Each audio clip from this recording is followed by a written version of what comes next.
Yo guys, Punkrat another video.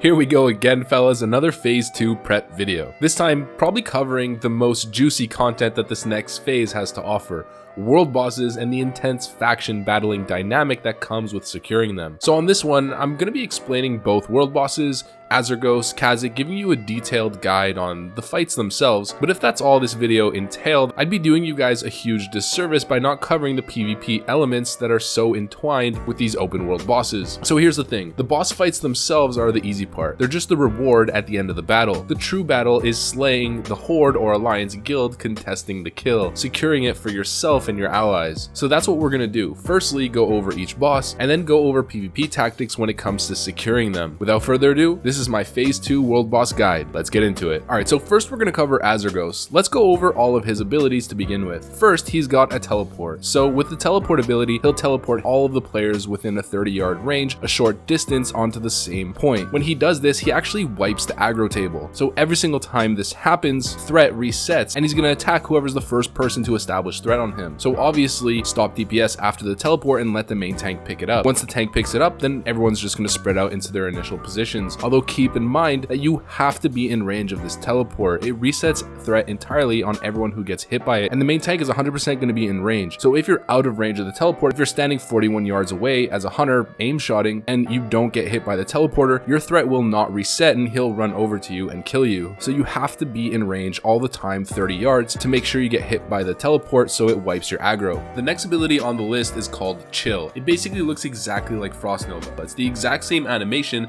that you see from the mage ability, except obviously scaled up to the size of Azuregos. Now melee is most likely going to get hit by this, but if you're ranged, you want to stay out of range and avoid it if possible, although make sure you're not too far out to where you're out of the teleport range. And basically what the ability does is it puts a debuff on the targets that get hit by the pulse, which reduces their movement speed and reduces their attack speed, severely gimping their damage. So it's really important for magic dispellers to get this one quickly. The next one is called Frost Breath, where it's basically exactly what you would think. It's just a frontal cone of frost damage. So obviously if you're melee, you don't want to stand in front of the boss, and I believe he cleaves as well. When Azuregos deals frost damage to you, it'll freeze you in a block of ice. So if you go in front of the boss and then get hit by the breath, it's going to turn you into a block. So just make sure to not get hit by the breath, pretty simple. Now this ability is probably the weirdest one, but there's a reason why it's there.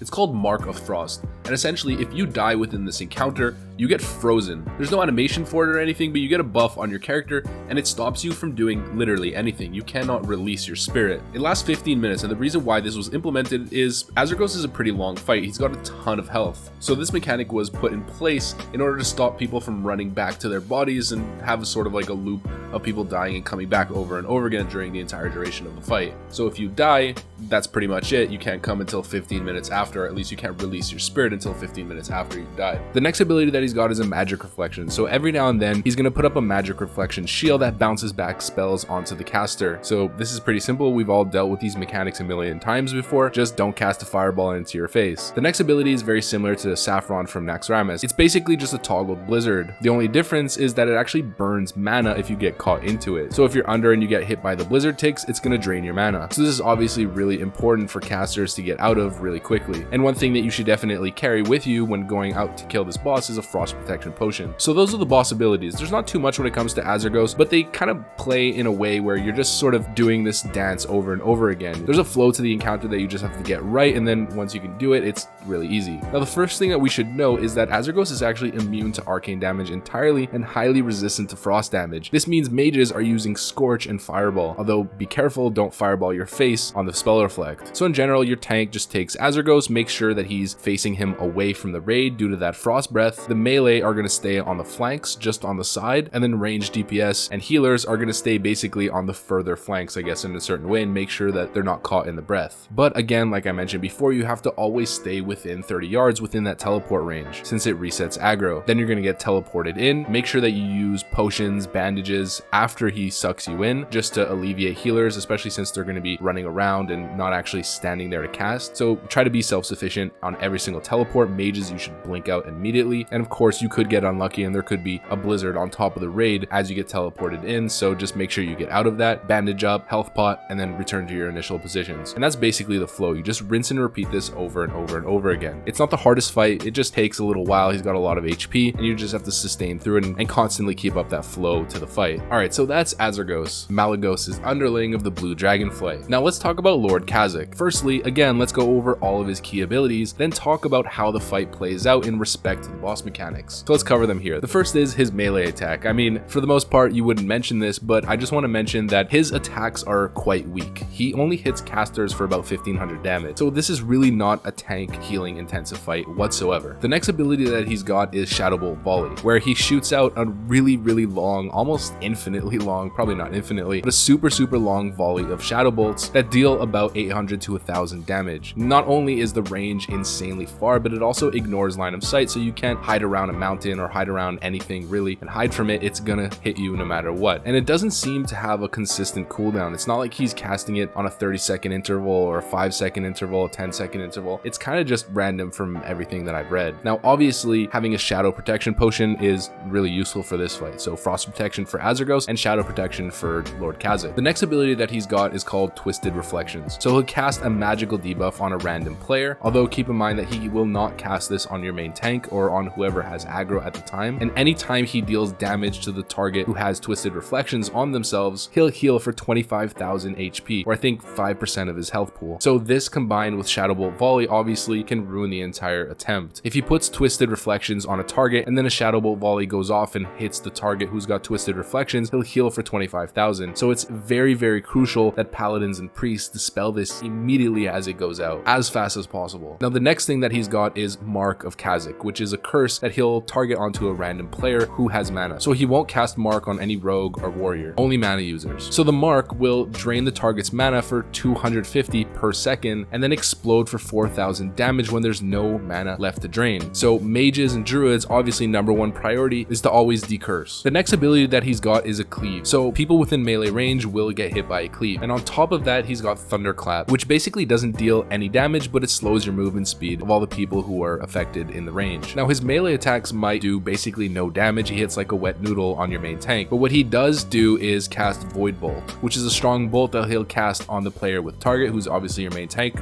unless things are going poorly, and it'll deal 3,000 damage. So if your main tank has maybe a little bit of shadow resist, I guess it couldn't hurt buffing your main tank with shadow resistance, or maybe using some shadow protection potions. Again, not a bad idea. Now the final ability that he has is probably the most important. It's called Capture Soul. Now whenever he kills an enemy unit, he'll heal for 70,000 HP, and this includes hunter pets, warlock pets, totems, you name it. If it's a unit, he'll target it with his Shadow Bolt Volley, and if it dies, he'll heal for 70,000 HP, which I think is 15% of his health. So literally no one can die on this fight. So those are all the abilities. Now let's talk about the flow of the encounter. This fight could not be more different from Azuregos. It's a complete change of pace. Firstly, it's a DPS race. You only have 3 minutes to complete the entire encounter. If you don't kill him in 3 minutes, he'll go into a supreme mode and just start butt blasting your entire raid group to oblivion. He'll just cast his Shadow Bolt Volley over and over again and decimate the entire raid. So once it starts, your tank has to get his base threat, and then it's time to push really hard when it comes to DPS. Now the next thing is obviously AoE healing. So he's got the Thunderclap, which deals no damage. He's got the Cleave, and then he's got the Shadow Bolt Volley. So your raid healers are constantly spamming on doing exactly that, raid healing. Having a priest in every single group helps a lot, and they just spam Prayer of Healing, or at least they use Prayer of Healing when necessary. So the idea is to just Zerg him down while focusing on decursing the Mark and dispelling Twisted Reflections as fast as possible. Obviously Twisted Reflections because you don't want him to heal, and the Mark because you don't want people to lose their mana. Now one thing to keep in mind is that if you go out of mana, or if you're at 1,000 mana and then you get targeted by the Mark and the Mark swiftly just takes you down to 0 mana, you're gonna explode and most likely die. And that's gonna heal Kazzak for 70,000 HP. So you never really want to expend your entire mana pool. 1,000 to 1,500 mana is basically 0 in this fight. If you're a mana user, especially a mage or a druid who's gotta be decursing the Mark, you want to make sure that you never expend your entire mana pool, and you always leave yourself with a little bit of a buffer on your blue bar to make sure you can start decursing, to make sure also you don't explode. So that's pretty much the fight. You gotta dispel incredibly fast, obviously decurse incredibly fast, and just Zerg and raid heal through the encounter. No one can die. And obviously don't use any pets or totems or anything like that. If they die, they heal the boss. Absolutely no one can die. Now, as I stated in the intro, these world bosses aren't just about their individual mechanics. The hard part is securing them. So let's go over the world PvP elements that are implied in that notion. So firstly, we need to talk about where these bosses spawn. Azuregos pops up in the southeast portion of Ashara, and Lord Kazzak spawns in the south area, the demon encampment, I guess you could call it, in the Blasted Blasted Lands. Now, I've really struggled to find a definitive respawn timer for these guys, especially with all the private server data and pretty much all of the bad information out there. So we're really going to figure it out in Classic, but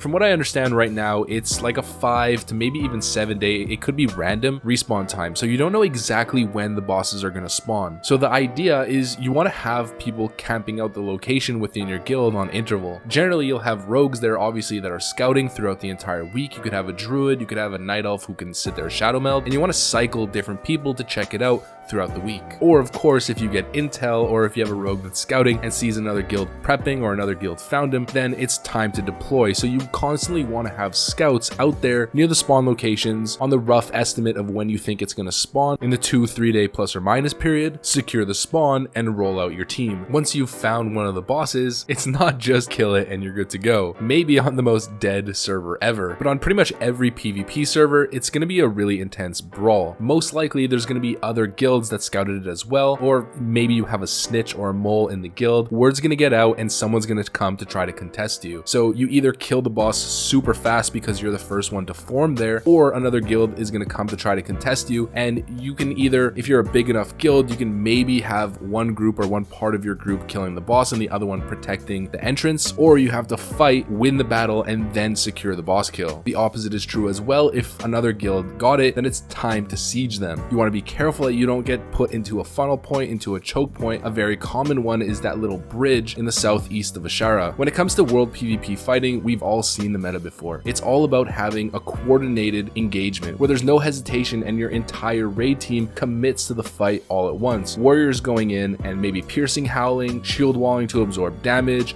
grenading, sapper charge, mages blinking in, cone of cold, sapper charge, arcane explosion, paladins dispelling, freedom on the warrior, bop on the mages, priests dispelling, most likely priests offensively dispelling, trying to take the bop off of the enemy mages, stripping buffs in general. Same thing with shamans. Shaman purge is a huge deal when it comes to big combat like that. And obviously rogues probably trying to stun up healers, blind a healer, rocket helm another one, and just trying to stop the enemy healers from being able to keep their team up. But it really comes down to sapper charges. You want to make sure your entire raid has these, and you're trying to go in and just blow up their team. One thing that helps a lot, and you might notice a trend throughout the entire video, is protection potions. So recently, it's really all just been fire protection potions, but now it's a little bit different. Azuregos, you're going to want frost protection. Kazzak, you're going to want shadow, and in world PvP fights, you're going to want pretty much everything. You can stack these on top of each other. So having an arcane protection potion to stop the damage from arcane explosion, which is probably the most used spell from mages that are charging into your backline off of the sapper charge. Obviously fire protection potion to stop the damage from sapper charge and blast wave, and frost protection as well, which can help you from blizzard or cone of cold. So I'd say expect protection potions to not only get more expensive as we head into phase 2, but you want to prioritize them more. And if you stack your entire raid with tons of protections on them, then it'll increase your chance of coming out of the fight on top. So make sure you have the consumables, make sure you got your sappers, and have a strong leader who knows how to shot call and get your entire team rallied behind him, ready to blast and ready to charge in. And obviously either funnel the enemy team into a choke point, or don't get funneled into a choke point because it might be over for you. So there you have it, my world boss guide, encompassing the PvP and PvE elements included. This is really the time where you start to develop a great bond with your guildmates, charging into the battle alongside them, trying to conquer the opposing faction's aspiration of world boss control. This is one of the most immersive elements of vanilla by far. If you aren't on a PvP server, you're definitely missing out. So log your characters out in Ashara, Blasted Lands on Monday night, and get ready to come in for the brutal bloodfest on Tuesday morning once the patch hits. At least if the bosses just happen to spawn once the server goes up. Hopefully they do. I'll be at work, but I'll definitely be watching it on stream. Good luck securing server first, Azuregos and Kazzak, guys. Now if you like this video and want to see more like it, make sure to leave a like, comment, subscribe. Of course, you know the drill, soldiers. Make sure to hit the notification bell to be notified every single time I post a new video straight out of the render oven. And with that said, thanks for watching, and I'll see you on the next one. Peace.